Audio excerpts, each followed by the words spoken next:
Om Vakratunda Mahakaya Suryakoti Samahprabha Nirvignam Kuru Me Deva Sarvakaryeshu Sarvada. Om Shri Mahaganapataye Namaha. Om Shri Gurubhyo Namaha.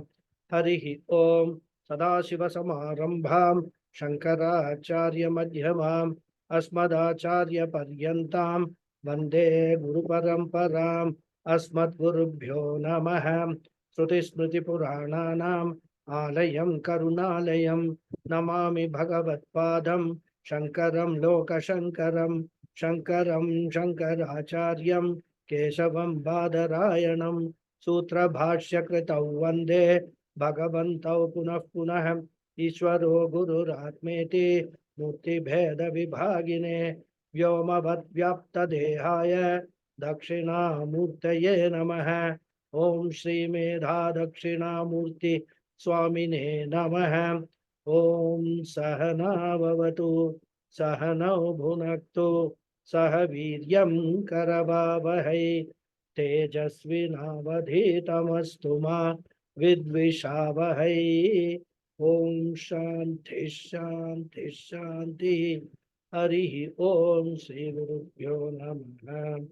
Harihi Om. Namaste once again, everyone. Namaste, Guruji.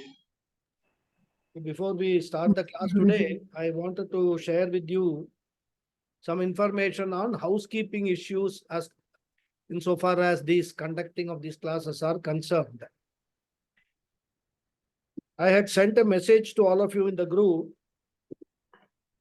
asking those to reconfirm whether they are they have a continued interest in attending these classes and learning the script, the Vivekachudamani scripture.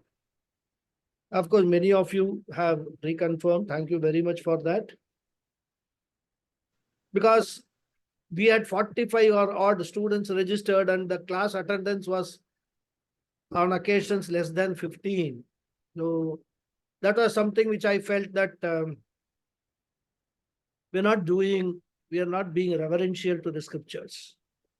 Here we have as a sadhaka, the most important thing that we need to have. Why as a sadhaka? Even the basis of Sanatana Dharma is reverence. Anything that we do, we must have a high respect for that doing that. If you don't have respect, don't do it. So I thought that, there is some spring cleaning required, which we have achieved. Now going forward, what I want to emphasize is, in every class, all the students, I expect them to mark their attendance in the chat box. Please go to the chat box and register your name. From that, I will know who are all attending. Second rule, which is nothing new, earlier we have been following, in the middle we have actually disregarded that rule, is that if you are unable to attend the class for any particular reason, please send me a message in advance. Or if it is not possible to send in advance, at least on the day of the class at night, you can say, I'm sorry, I could not attend this class. Don't keep silent, because your silence will convey to me a message that you are not very serious about these classes. And then what I will be compelled to do is withdraw your name from the group without any further discussion or any further opportunity. So this is the second important discipline which I would like to share. And I will be watching the attendance who are all attending and all. In fact, we have about 23, 24 students registered. And as of now, you can see there are only about 16 who are present. That means another about 7 or 8 of them who have already, informed me of their continued interest are still not logged in. So this is not something which I think I will be a party to it, because I consider all these things as a insult to the scriptures, insult to our Vedic culture. We have to be true to ourselves. We have to be true to others also. So with these kind of housekeeping issues, let us get into the Vivekachudamani, where we left off in the last class. Okay. Namaste, Guruji. Namaste. Namaste, Guruji. Namaste. Shri Hariom Guru Guruji. Guru Vacha Stay straight. Satyamuktam Tvaya Vidvan Nipunosmi Vicharane Ahamadi Vikaraste Tadabhavoyamapyano Sarve Ye Nanubhuyante Yasvayam Nanubhuyate Tamatmanam Veditaram Vidhi Buddhya Sushukshmaya. So we are seeing the sloka 63 and 64. In sloka number 60, the Acharya said that even when the negation of the five koshas is done by logical inquiry based on Shruti and Sakshi, that is witness in the form of consciousness, in the form of knowledge, that witness remains as the culmination of their negation. And this unnegatable consciousness is called Atma, the self, the real self, or the higher self of an individual. Then we went on to describe this Atma as self-effulgent, distinct from the five koshas. Also the witness of the three states of experience, Jagrat Avastha, Swapna Avastha and Sushupti Avastha, yet changeless, untainted by any association, and always of the nature of fullness. And Acharya stated that this Atma should be known as oneself by the one who is capable of discrimination, Viveka. Now, on hearing all these things, the disciple is naturally confused. Because according to him, after the negation of the Panchakoshas, nothing remains. There is only blankness. So when the Acharya is telling there is something which remains after the negation of the Panchakoshas, he is confused. He is confused because once he negates the Panchakoshas intellectually, he cannot perceive anything. He cannot experience anything because the body, mind, sense complex is the medium through which we perceive the world, we experience the world. So when they are negated, nothing should remain. Therefore, he is confused and he raises a doubt. He asks the Guru, "O Guru, when these five koshas have been negated as not true, as not real, I do not see here anything except the absence of everything. I see only blankness. Therefore, is there indeed any vastu to be known as oneself by one who is capable of viveka? Is the blankness which I experience, is that vastu you are talking about as Atma?" Very genuine question, very natural question. Any Shishya will have this question. In fact, this itself has been the basis of some philosophies. Shunyavada of Buddhism. They reject the Vedanta. They say after the negation of Panchakosha, what is there only is zero. Nothing is there. Blankness is there. So that is their take on this whole understanding. But here, of course, our Vedanta Guru is very compassionate. And before clarifying, he starts with a positive note. He praises the sharp intellect of the disciple and confirms that what was said by the Shishya is true. He then clarifies that after the negation of the Panchakoshas, one entity remains as the knower of all experiences and also the knower of their absence of experiences, like in deep sleep. This knower himself is not experienced because it is one's own self, the subject of all experiences or absence of them. And this requires a very subtle intellect to gain this knowledge. And in the last class, we were seeing the details of the response of the Acharya, where he raises an interesting question to the disciple. When the Shishya says that after the negation of the Panchakoshas, there is blankness, when he says there is nothing that I can perceive, Acharya asks him, is that nothingness revealed or not? Are you able to perceive that nothingness? Are you able to perceive the absence of everything? Because if you cannot perceive that, then you cannot talk about nothingness, isn't it? When you say, I can see nothing, there are two parts. I can see or I know is one part. That shows a knowledge. Nothing is the object of what you are seeing.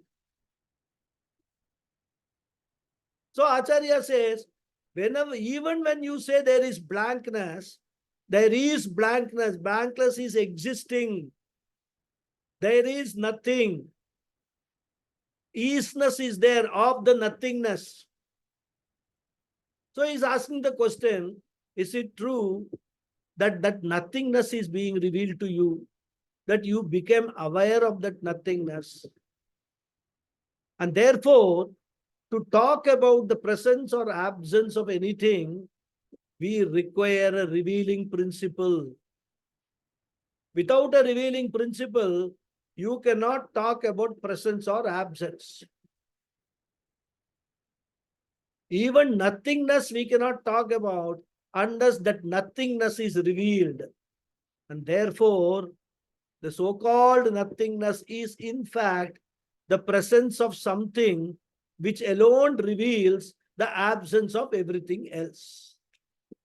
See, this is the intellectual inquiry which Vedanta gets into. Many times when we speak or express some view, we are unaware of what kind of a message it will go to the other person. And therefore, whenever we are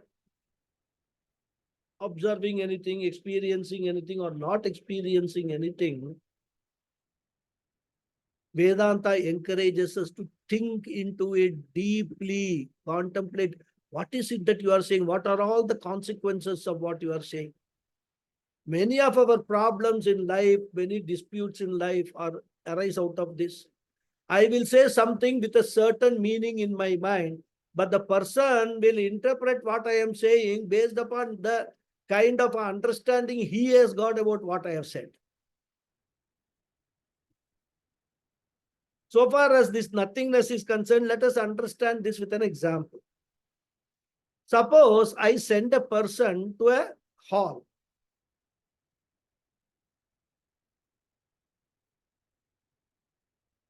And ask him, let me know who are all there. He goes there and finds that there is nobody in the hall. Hall is empty. Then he comes and tells me that there was nobody. When he says there was nobody, what is the meaning of that nobody? It means, what he is meaning to tell me is that there was nobody other than himself who was witnessing the absence of everybody other than him. Therefore, even the word nobody connotes that somebody was there. And who is that somebody? That somebody is the one who reveals that there is nobody. And this is the problem we face in meditation also. In meditation, if you get very deep into it, one will reach a dead end. Dead end means you would have transcended the thoughts. Mind will be totally blank. It is a thoughtless state. You don't experience anything. But Vedanta says that nothingness also is revealed by the principle called consciousness. So what we experience as nothingness is in fact the absence of everything else, or absence of every anatma, which is pervaded by atma, the consciousness. So even the blankness in meditation is the absence of all anatma, pervaded by the presence of the all-pervading revealing principle, atma, or the consciousness. Therefore, the absence of the experience of the absence of everything indicates the presence of consciousness. And it is that consciousness which reveals itself when the Panchakoshas are negated. So consciousness is there in that blank state of mind. In fact, the consciousness is the very revealer of that blankness. So when all this is explained, the Shishya says, okay, Guruji, now I understand the logic.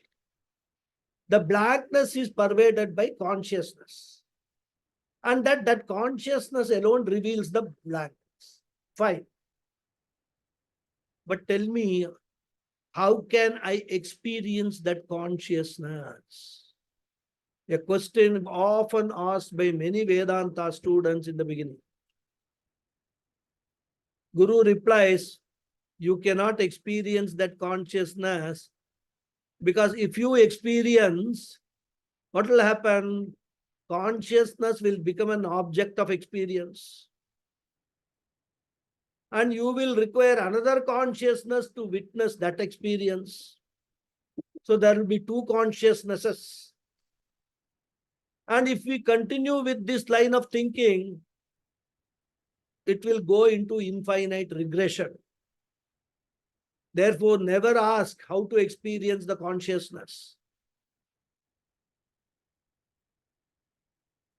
Learn to entertain the following thought. All thoughtless meditation should be followed by this final thought. And what is that thought? This blankness is illumined by the consciousness.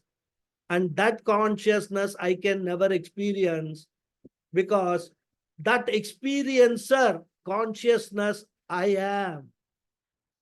I am the unexperienceable consciousness principle. There is no question of me experiencing myself. I am the subject and not an object of experience. I am the Sakshi, I am the witness of all experiences. Therefore, without attempting to experience anything new, I should learn to claim I am the revealer of the blank mind also. I am the revealer of the mind full of thoughts also. But who am I? I am neither blankness nor I am the thought. I am the witness of the thought, which is also anatma. Thought is anatma. Blankness is anatma. So even the nothingness is also anatma only. Therefore, what is Atma? The revealer of that nothingness. When I claim I am the revealer consciousness principle, that I is the refined I. The Twampada or Ahampada Lakshyartha. The implied meaning of the word I, capital I, the higher I. And Vedantic meditation requires a repetition of these words in the form of thoughts. As even these thoughts move in my mind, initially we will remove all other thoughts. Then Atma samstam manakritva na kinchidapi chintaye. Remove all other thoughts first, but later we have to have this thought, Chidananda Rupaha Shivoham Shivoham. Meditate on that thought. All along you have been meditating on I am so and so and so. Replace that meditation, remove all such thoughts and meditate on Chidananda Rupaha Shivoham Shivoham. As even I repeat these words mentally, these words should become meaningful to me. It should make sense to me. Until then, you have to keep on doing Shravanam, Shravanam, Shravanam. It may require the nth Shravanam to grasp this message. It's like in a football match, sometimes they hit a goal in the second minute, but sometimes they hit only in the second half or even during the extra time. So when we will hit the goal, we don't know. For some students, it will work immediately. For some others, it takes time, a long time. And Shankaracharya says, whenever this statement, Chidananda Rupam Shivoham Shivoham, this statement makes sense, it is called Aparoksha Jnanam.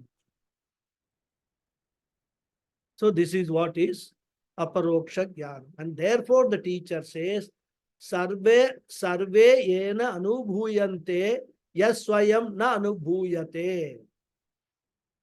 Yena means by the non-experienceable consciousness alone. Anubhuyante are revealed, witnessed, illumined, known, experienced. And what is known? Survey, everything. Here everything means the presence of everything as well as the absence of everything. And Shankaracharya himself explains what is meant by everything. Ahamadi vikaraha te. Vikaraha means all changing products. Like what? Ahamadi. So here in this context, aham refers to ahankara. Vijnanamaya kosha. I hope you remember all that earlier discussions. Vijnanamaya kosha is the seat of ahankara, ego, I notion. I had said in Vijnanamaya kosha that it is karta, bhokta, ahankara, jiva. So here aham is equal to ahankara is equal to Vijnanamaya kosha. So when he says aham adi, we have to understand that aham as ahankara hai, ego. Adi means etc. Means what? Here the aham or ahankara referred to Vijnanamaya kosha. Adi means all other koshas, annamaya, manomaya, pranamaya koshas. So aham adi. So the presence of all these four koshas in the waking and dream state is revealed by the Atma consciousness. Then yaha swayam na anubhuyate. When is that? During sleep. The absence of all the four koshas, Vijnanamaya, Manomaya, Pranamaya, Annamaya, And the presence of Anandamaya Kosha or Karana Shariram, which I had said was a state of no information, ignorance, which alone is experienced as nothingness. And that state also in the Anandamaya Kosha is again revealed by Atma consciousness only. Therefore, the Acharya says, Ahamadi Vikara Hate, the presence of all four koshas in the waking and dream, and Tad Abhavaha Api Anu, and the absence of the four koshas in deep sleep state. Tad Abhavaha Api Anu means the absence of everything also is revealed by I am Api, that Atma alone.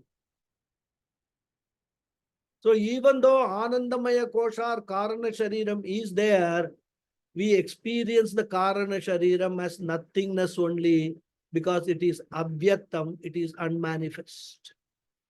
All that we have discussed in great detail when we discussed the Anandamaya Kosha. Therefore, in short, the presence or absence of all Anatma in all three states is revealed only by that consciousness principle. But then you may ask, what is the proof for the existence of that consciousness? I don't see it. If that question comes in your mind, you should remember the example of photograph which we saw earlier. When you see a group photo with so many people, you cannot ask what is the proof of the existence of the camera, because I don't see the camera anywhere in the photo. We must understand, camera does not require a separate proof. Camera itself is never in the picture. And Swami Paramatmananda, his own style, inimicable style, he says, the unpicturable picturing tattvam is called camera. Similarly, the unexperienceable experiencer principle is consciousness. So therefore, the non-experienceable, all-revealing consciousness, because of which alone all experiences are possible, doesn't require a special experience to prove it. Every experience that we have of every anatma in the universe is the proof of I, the consciousness, the experiencer, aham, the self. I hope you are able to follow the train of thought and are able to grasp it. If you have still any doubt, please reserve it for the satsanga period. So, tadab abhavaha ayam api anu. Tadab abhavaha, I told you, is absence of four koshas. Or in general, the presence or absence of anatma. Anu means all of them. First, I experience their presence. Then in sleep, I experience the absence of all of them. Yena anubhuyante, by which consciousness all these are continuously revealed. And yaha swayam na anubhuyate, which consciousness itself is never experienced in any particular state. If somebody says Atma is experienced in a special mystical state, I went into a trance, I was meditating, I went into samadhi stage and I experienced Atma. Somebody claims that, we can only sympathize with that person. We don't criticize him, we sympathize. Because no experience can reveal the Atma. Because if any specific experience reveals the Atma, then it will mean through that experience, I have objectified Atma, which is unobjectifiable. This is a contradiction in terms. Therefore, Yahaswayam Nanu Bhuyate, which is never experienced, but which is available only for claiming. And when should I claim? First point is that we should, or rather claim, only in Jagrad Avastha, waking state. In that alone, our brain is working. Because in dream, we don't have free will. In sleep, our free will is resolved.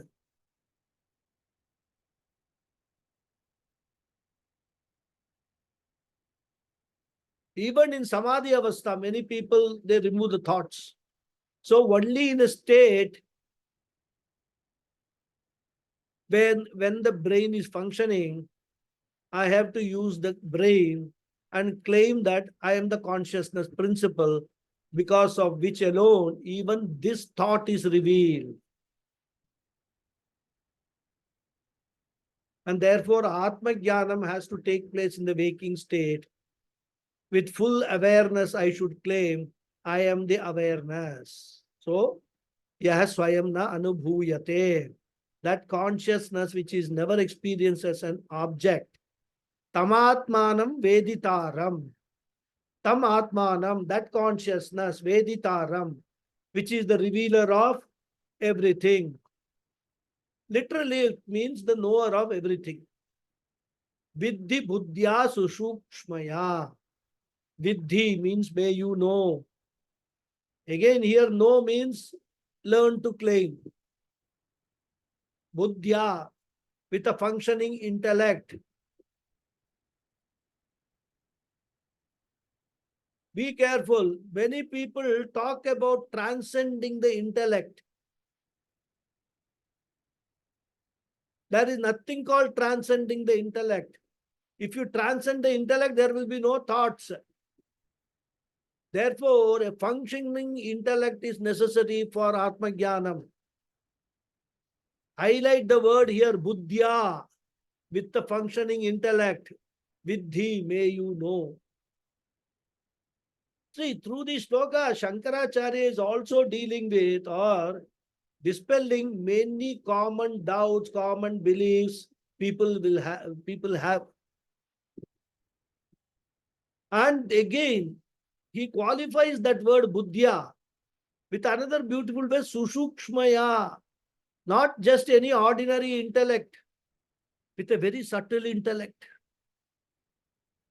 Because if you have to claim that you are the Atma, you are the consciousness without objectification, without looking for a new experience, you should claim, I am the ever available five-featured consciousness. Always remember, when we talk of Atma or consciousness, five features should come into your mind. I'm not going to discuss the five features in every class. Most important aspect of Vedanta to understand what is Atma is those five features. Very beautifully laid down by Swami Paramathananda. Because what happens is many newcomers to Vedanta think that Vedanta is akin to sciences like physics, chemistry, etc., where one first learns the theory, follows it up with practical experiments. So what they feel, I will first do Shravanam and Mananam for some time.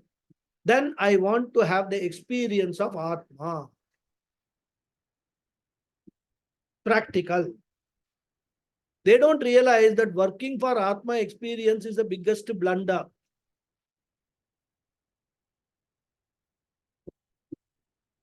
What is the aim of Shastra? Shastra never helps me to experience the Atma. Shastra helps me to claim I am the Atma, ever the experiencer and never the experienced. In fact, there is a famous mantra in Keno Upanishad. Na tatra chakshur gacchati, na bhag gacchati, no mano, na vidmo, na vijanimo. Yatha etat anushishyat, tad anushishyat. Then it says, tat api na vijanimah. Referring to the Atma, the mantra says, Na tatra chakshur gacchati, the sight does not travel there. Na vag gacchati, the speech does not go there. Na mano, no mano, not the mind.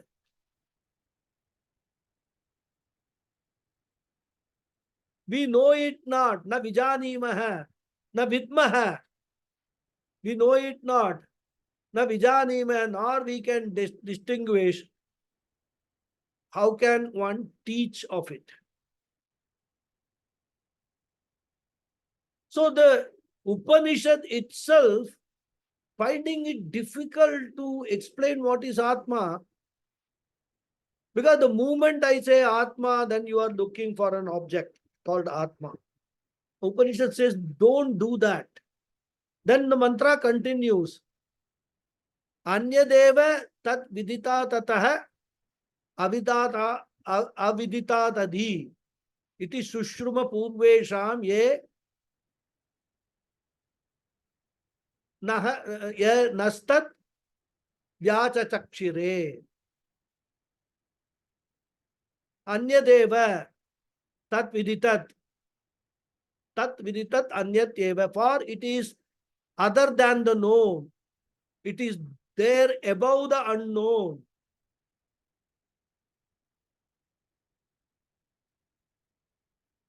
And that is also, it says, isi shushuma yena tadu vyacha chakshire. It is all these we have heard from men of old who have declared that to our understanding, and therefore it is futile working for Atma experience. So, one of the biggest misconceptions which students have when they come to Vedanta is dispelled in this sloka by Adi Shankar. Atma, learn to claim Atma as yourself. I the higher self. I the higher self. Don't work for experiencing Atma. Don't look for Atma everywhere. Is Atma here, Atma there? Now, in the following sloka, that Atma is given another brilliant description. We will enter verse 65. Jagrat swapna sushuktishu sputataram yosau samujrimbhate pratyagrupataya sadahamahamam ityantaspuratnekada nanakara vikara bhagina iman pashyanna handi mukhan nityananda chidatma spurati Vidhi swametam hridi. Beautiful sloka. What metric composition. In fact, these slokas are very easy to memorize also. Those who have learned Narayaniyam, all these meters come in Narayaniyam. Anyhow, the Anvaya of this sloka is Sada aham iti ekadha pratyagrupataya anthaspuran yaha asau jagrat swapna sushuptishu sputataram samujrimbate iman aham dhimukhan nana akara vikara bhaginah pashyan nitya ananda chidatma spurati tam yetam hridi swam vidhi. Some aspects of this we have already discussed in the context of the previous sloka, but here it is again. We will see it again so that it gets into our mind. Repetition will reinforce the knowledge that we gain. We'll see the word meaning. Sada, always. Aham iti, as I. Ekada, in the same form. Pratyagrupataya, as the innermost self. Anthaspuran, revealing. Yaha asau, he who. Jagrat Swapna Sushuptishu, in the waking, dream, and deep sleep states. Sputataram, clearly, Samujrimbate, shines independently. Iman, these, Aham Dhimukan, Ahankara, etc. Nana Akara Vikara Bhaginaha, which have various forms and modification. Pashyan, seeing, Nitya Ananda Chidatmana, in the form of the Ananda and awareness that is not subject to time. Spurati, shines. Tam etam, that Atma as taught now. Hridhi, in your buddhi. Swam, as yourself. Vidhi, may you know. So whatever we have learned in the previous sloka and whatever new we are going to learn in this sloka, all he puts it together in the description of what Atma is. And even finally he says, know yourself as that Atma. That's it. So may you know in your buddhi as yourself that Atma as taught now, who clearly shines independently by itself in the waking, dream, and sleep, always shining in the same form as I, as the innermost self, objectifying these various forms and modification from Ahankara onwards, and which shines in the form of Ananda, and that consciousness is not subject to time. So another brilliant description of Atma, the consciousness principle, which is the, as I said, real meaning of the word I. That is the message of this shloka. In the first line, there is a word, Yaha Asau Samujrimbate. Yaha Asau means that Atma. So the real I. Samujrimbate, shines out, stands out, is available all the time. That which can never be missed by anyone.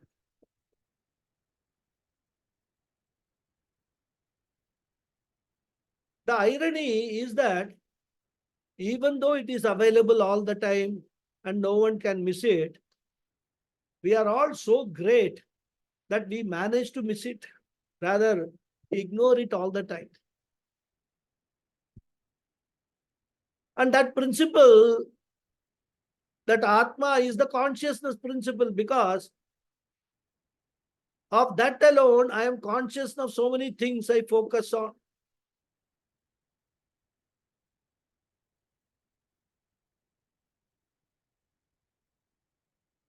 My focus is always on what I am conscious of, but I ignore the fact that I am conscious of. You understand difference? Whenever we are actually experiencing thing, our focus is on the thing that we are experiencing rather than on us, who is the experiencer. That I, that consciousness is always taken for granted, even though it is available every moment. I mean, if you take the example of a toy car, which I have quoted in some earlier classes. A toy car runs when we insert the battery in that and switch it on. And when the toy car is going here and there, turning left, turning right, then some lights are flickering, some sound is coming and all that. Our focus is on that light, sound and movement, etc. Never for a moment we pay attention that all these things are happening because of the battery. If the battery is not there, nothing of this will happen. That thought never comes to our mind. What is the reality of the movement of the car and all that action the car is doing? The reality is that battery. And Swami Paramatmanandaji gives another beautiful example. Suppose we are walking on the road in the midday. We see so many people, so many objects, so many shops, so many things on the road, vehicles running, etc. Our mind will note everything. Okay, oh, this is the vehicle, this is a beautiful vehicle. Everything, all objects, the mind will note. Forms and colors, the mind will note. Mind will note all the changes that are happening. But in and through all of them, there is one principle which is all over the place and nobody can miss it. Everybody experiences it, but ignores it. Can you guess what is that? The sunlight. Even though we experience the sunlight, and in fact, because of the sunlight only, we are able to experience all the objects and happenings. But that all revealing sunlight we take for granted, or rather, I should say, we ignore. Because our attention is only on all the other objects of experience, which is present all the time, we ignore that. So even though the sunlight illumines everything, it does not itself undergo any change. It shines uniformly throughout, whether it is illumining a large bus, or it is illumining a shop window, or it is even illumining a small bicycle. And there is no variety in sunlight. It is not that if the bus is big, so it throws more light on the big bus. And if the object is small, it throws less light. No, nothing like that. It uniformly illumines everything. There is no variety in sunlight. It illumines all the variety. There is no change in sunlight, but it illumines all the changes. When the sunlight is illumining a bus, when the bus is running, the sunlight does not run behind it. But we are able to continuously see the bus because sunlight illumines it all the time without changing itself. All through it is illumining the bus, so we are able to experience the running of the bus. Similarly, in and through every experience, the consciousness principle is available. We never notice it unless the Vedantic teacher or the scripture Shastra introduces it as a topic of study. So, samujrimbate means all the time available, shines through, is visible, cannot be missed. Jrimbate itself means stands tall, stretches, expands, looms large, etc. So, asau atma samujrimbate. And where does it shine? Antaspuran ekada. Clearly and steadily shining within myself. It is self-effulgent, doesn't need any other thing to make it shine. And why within myself? Because consciousness is within myself, behind the Panchakosha. Must remember the Taittiriya Upanishad description, Anyontara Atma. Anyontara Atma is behind all the Shariratrayam, the Panchakoshas. So Antaspuran, shining within brilliantly. Ekadha means ekarupena, uniformly, without any change. Like the example of sunlight we saw. So ekarupena nirvikarataya spuran. Shining as what? Pratyak rupataya, as the innermost self. Pratyak rupam means inner self, inner nature of everything. Bodies differ from individual to individual. Mind differs, intellect differs, thoughts differ, character differs, quality differs, everything differs. But consciousness in everyone is uniform, which is our real nature. So, Pratyak Rupataya, as the innermost self, it shines. Samujrimbate. Pratyak Rupataya Samujrimbate, as the innermost self, it shines. How it shines? Sada aham aham iti. The self shines when Sada all the time. How? Aham aham iti, as I. That is why when we use the word I, the word I does not change.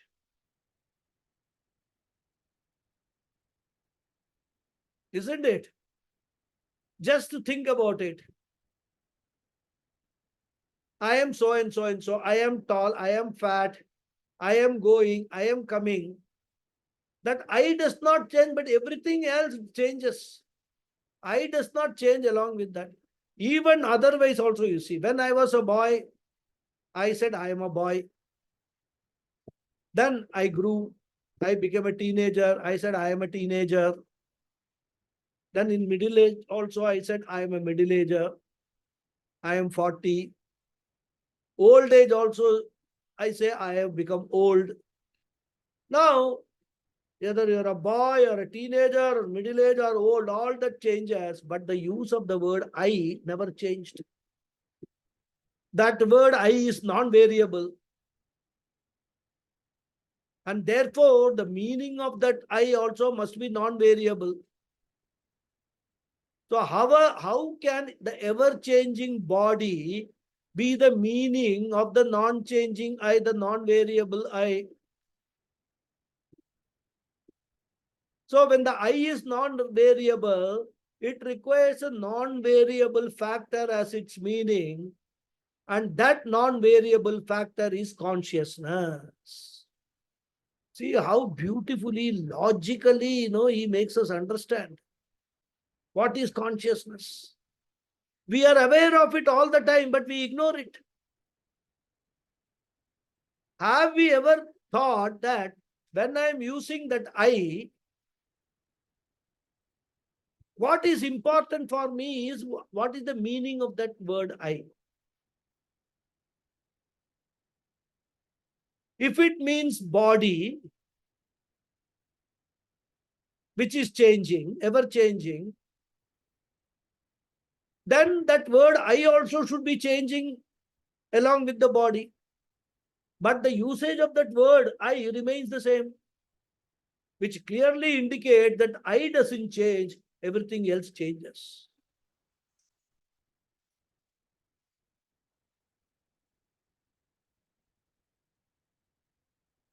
Hello. Last year. So that non-variable factor is the consciousness. Every living being uses the word I or aware of it, aware of itself. Every living being, every human being has got consciousness. That I, the consciousness is the same in everyone. Whether you may be able to express it as I or like in animals, they can't express it. We don't know, of course, what they say something, make some sound, we don't know, we can't interpret. Maybe they say I don't know. But it is that consciousness that I, everybody is aware of it. Even an animal is aware of, but a mosquito is aware of that self. That is why when the mosquito is sitting and you try to kill it or spat, it will fly away. Escape. That I has to survive. So sada aham iti anuspura antaspuran asau samujrimbate. Now, consciousness shines. In which state of experience we have already seen. Jagrat, Swapna, Sushuptishu, in waking, dream and sleep states.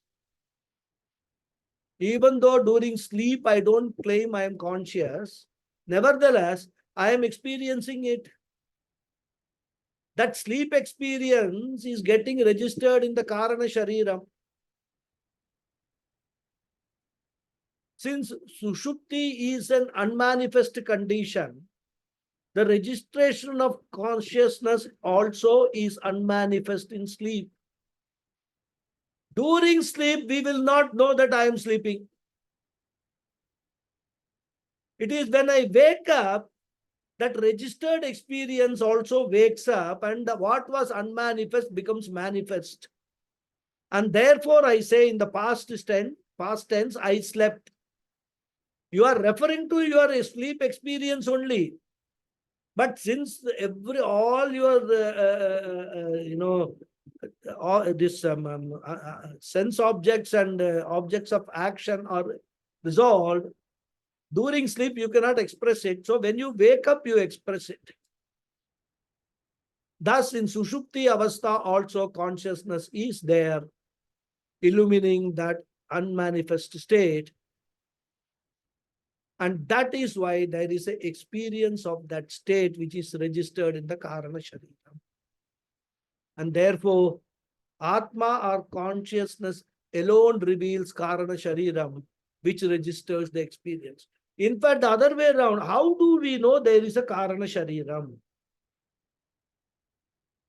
Because Tula Shariram, Sukshma Shariram, we can see, we can at least make a logical guess. Okay, there I have a Sukshma Shariram, pranas are there, I am breathing, so that is a part of Sukshma Shariram.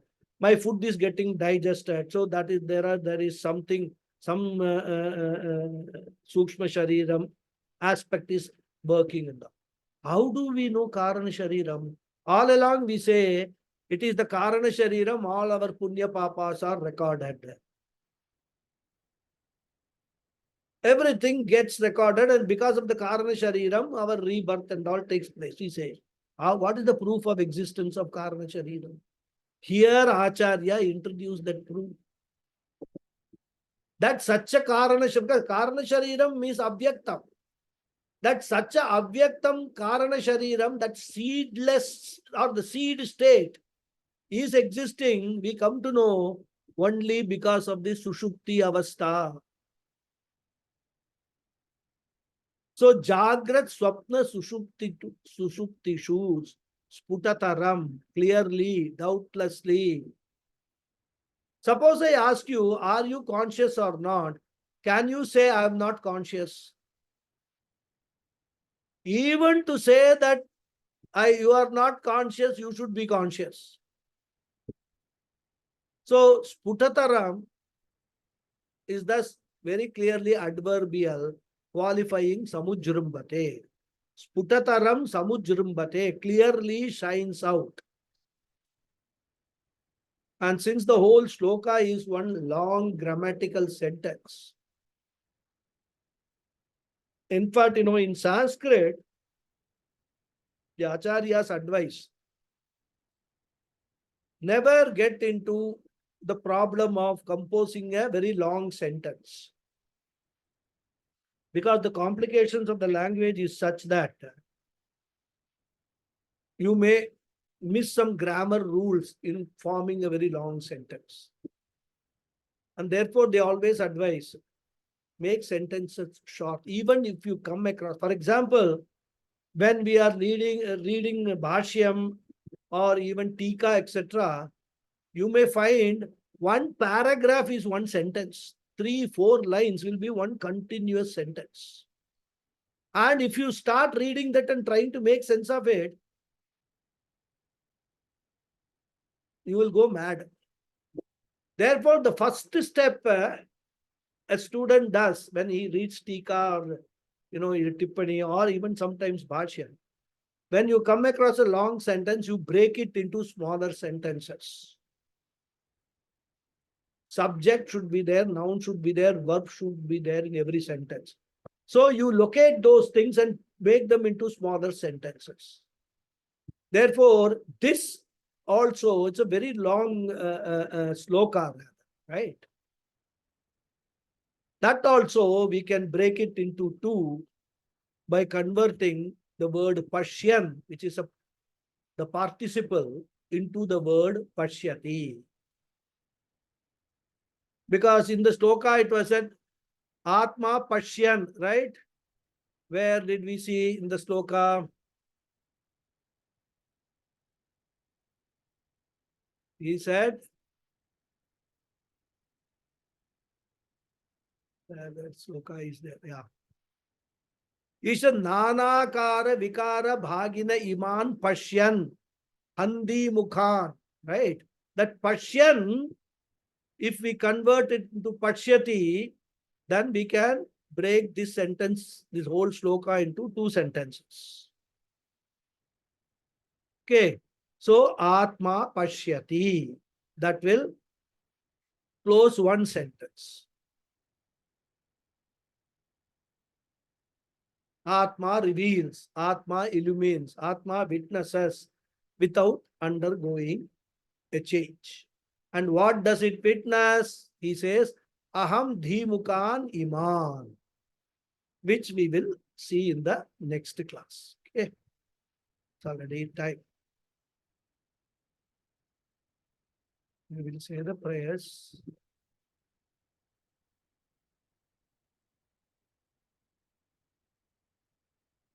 Om Purnamada Purnamidam Purnat Purnamudachyate Purnasya Purnamadhaya Purnamevavasishyate Om Shanti Shanti Shanti Harihi Om Shri Gurubhyo Namaha Harihi Om.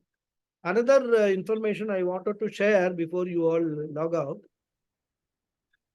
I hope, first of all, you have all registered your attendance, because I am going to rely on your marking your attendance for either keeping you in the class or withdrawing your name. So that is one thing important. Second thing is, I am not going to circulate the video link after the class. I will be posting it on the YouTube channel and only send an intimation that it is available in the YouTube channel. I'll give you the address of the channel also.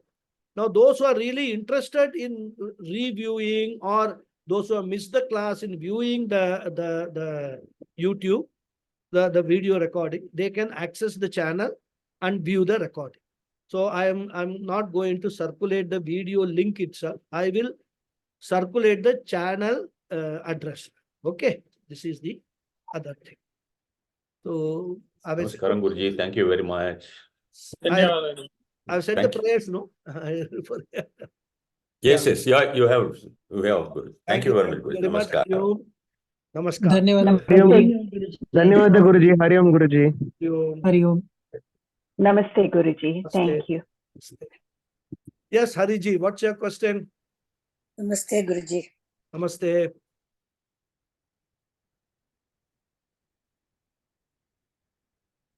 Hari Om. Guruji, today's what you taught in this verse, it is a condensed form of Kenopanishad, is it not? All Upanishads condensed form only. Why Keno Upanishad? I quoted Keno Upanishad because that was relevant. But every Upanishad has certain mantras which eventually is coming to the same message only, which Adi Shankara has put it in this verse. In this, in fact, we will see these things from now onwards till about 104th or 103rd shloka. These messages only getting repeated, which are all messages taken from the various Upanishads only. So this is what is the Upanishad teaching, and Adi Shankara has very beautifully combined it as a in Vivekachudamani, and Vivekachudamani is a introductory text rather, right?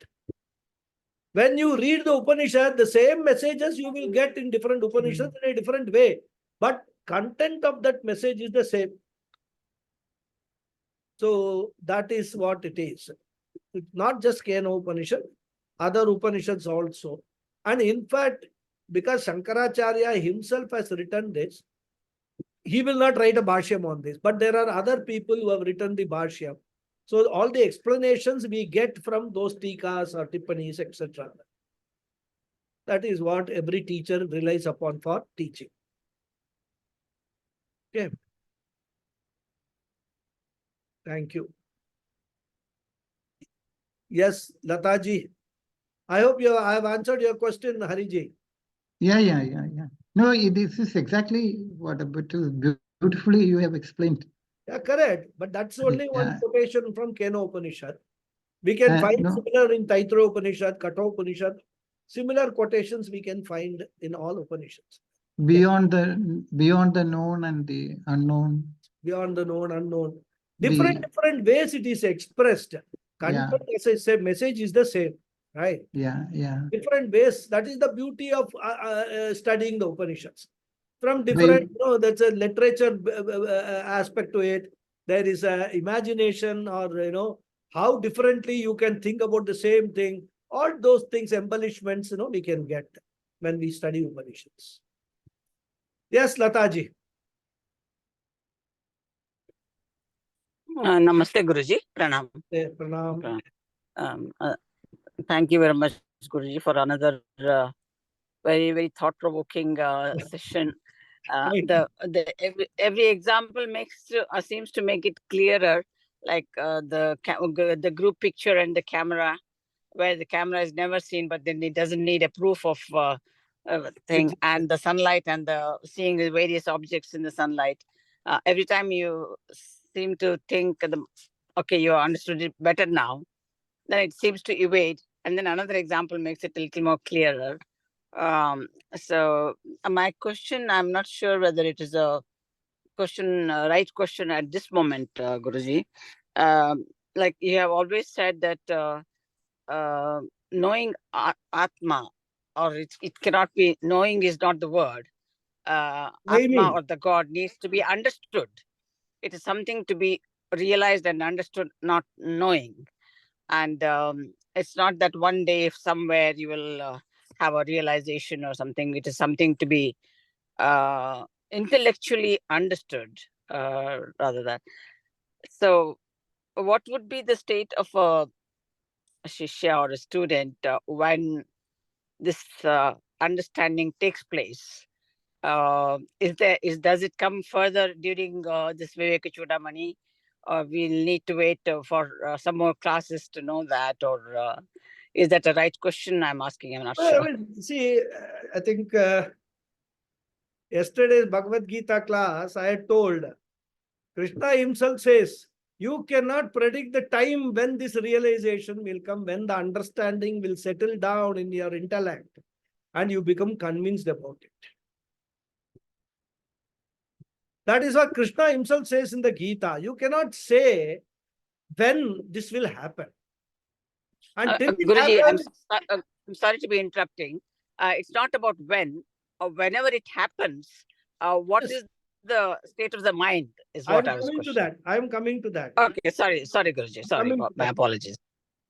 So, till such time that this happens, doubts will linger, questions will be there, right?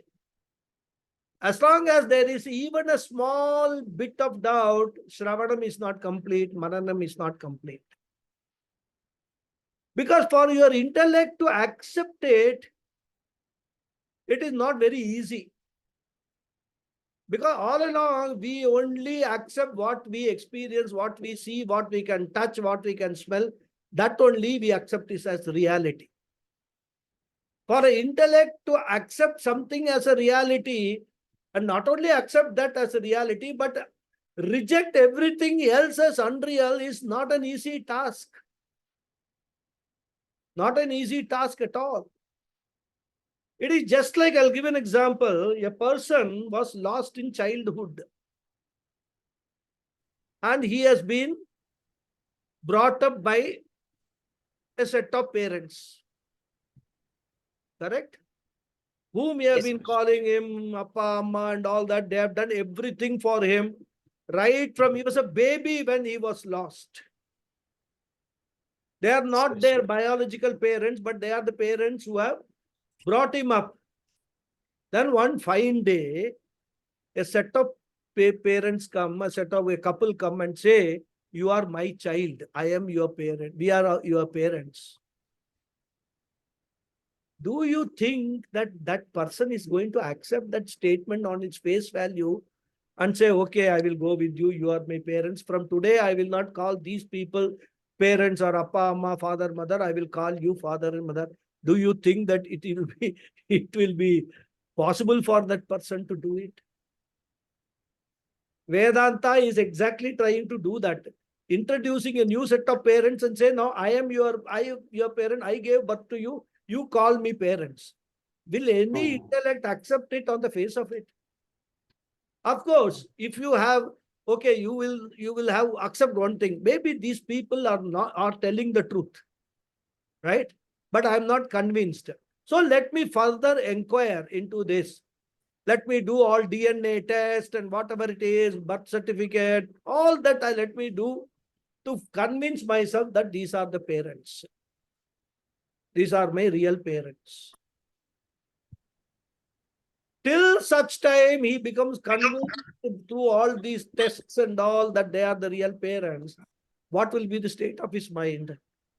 He will be confused. There will be a lot of doubts. If you are my real parents, where were you all this time? Did you search for me when you lost me? Where all did you search? What is the proof that you searched? Or is it that you didn't want me and you threw me in some road and went away, and now suddenly, because you don't have any other child, you have come back to me and you are claiming to be my parent? All these kind of doubts can come in that person's mind, isn't it?